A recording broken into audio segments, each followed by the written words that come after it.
T'as bien lu, j'ai quitté le groupe. Mais là, c'est l'avant-dernière des vacances. Tout de suite, c'est setup.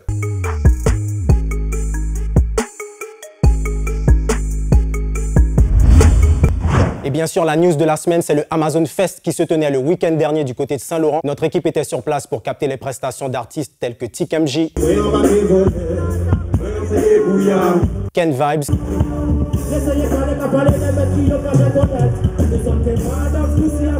Pompis. Et bien sûr, il fallait s'armer de patience pour assister à un véritable concert reggae matinal avec le légendaire Sizzla Kalonji qui a débarqué à 3 h mais qui était au mieux de sa forme.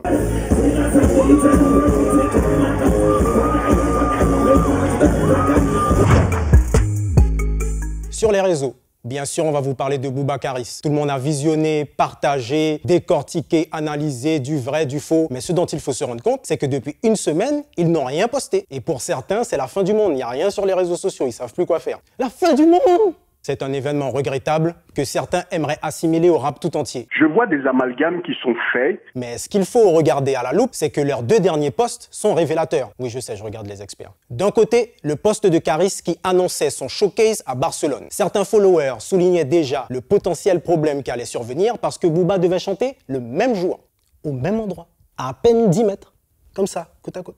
Et de l'autre côté, Booba, qui, comme à son habitude, poste une vidéo de son fiston, tranquille. On vous laisse vous positionner là-dessus. On sait que vous êtes capable, hein, mais on espère surtout que la musique va reprendre enfin le dessus. Si c'est eux qui ont raison, je ne suis pas raisonnable. Jassy aura véritablement balisé le terrain des vacances 2018, notamment avec son dernier visuel Rockstar. Et Oscant, qui s'annonce véritablement comme un anthem, surtout du côté de Goolyside.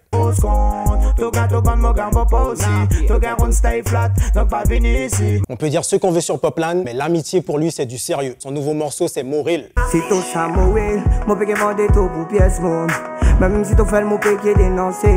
La West Coast ne se résume plus à Snoop, The Game et Kendrick Lamar. Il y a aussi YG qui vient nous sortir son dernier opus, Stay Dangerous. Et par Stay Dangerous, il t'invite à rester alerte, à être toujours prêt.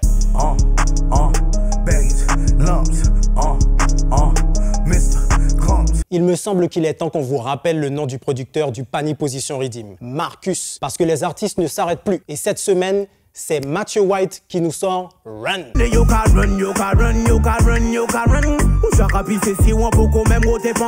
FD Phénomène revient avec un EP 9 titres flamboyant. On s'éloigne enfin de la Dead Zone sortie en 2002 avec le Secteur A.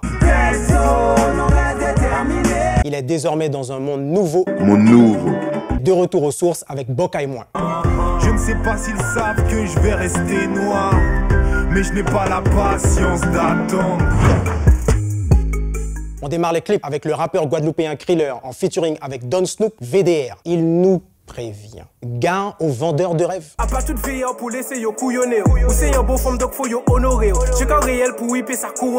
Léa Kim sort Vaivo.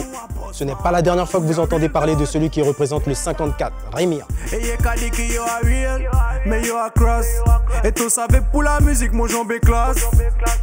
Red Killa, Run Me My Money.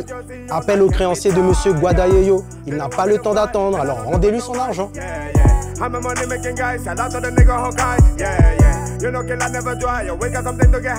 Avec Coolie Buds, c'est Reggae Summer. C'est les vacances, c'est posé, c'est reggae, c'est Coolie Buds.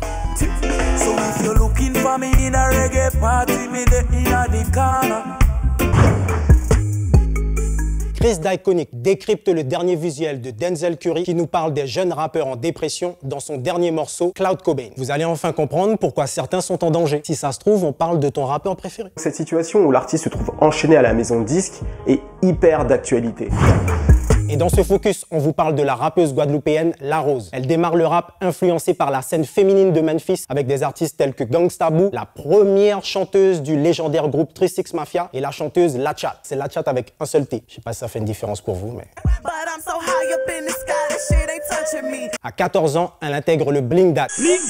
Et chez Setup, on la découvre en 2011 en freestyle avec Arsoniste au DP Studio. La Rose est connue pour avoir posé sur des grands classiques de la trappe guadeloupéenne. On se souvient en 2012 de Sans commentaire avec Gambidji, Walton et Warped. On se rappelle en 2015 du titre PTO et en 2016, elle obtient le trophée hit local de la meilleure rappeuse antillaise. Le fait marquant de sa carrière, c'est en 2013, son featuring avec Kérosène, Please Kizami, qui cumule déjà plus de 3 millions de vues et qui l'a fait connaître du grand public.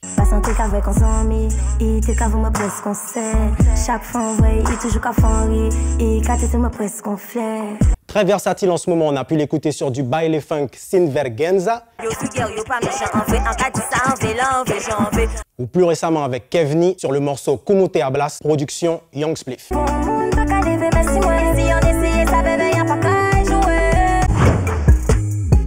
Et pour finir l'émission, on vous balance Lila Ike, Second Chance. L'équipe de Setup est restée en mode reggae avec la venue de Sizzla. N'oubliez pas, toute bête ready, toute bête setup. My baby tell me that he's leaving today. Same can't take the stress.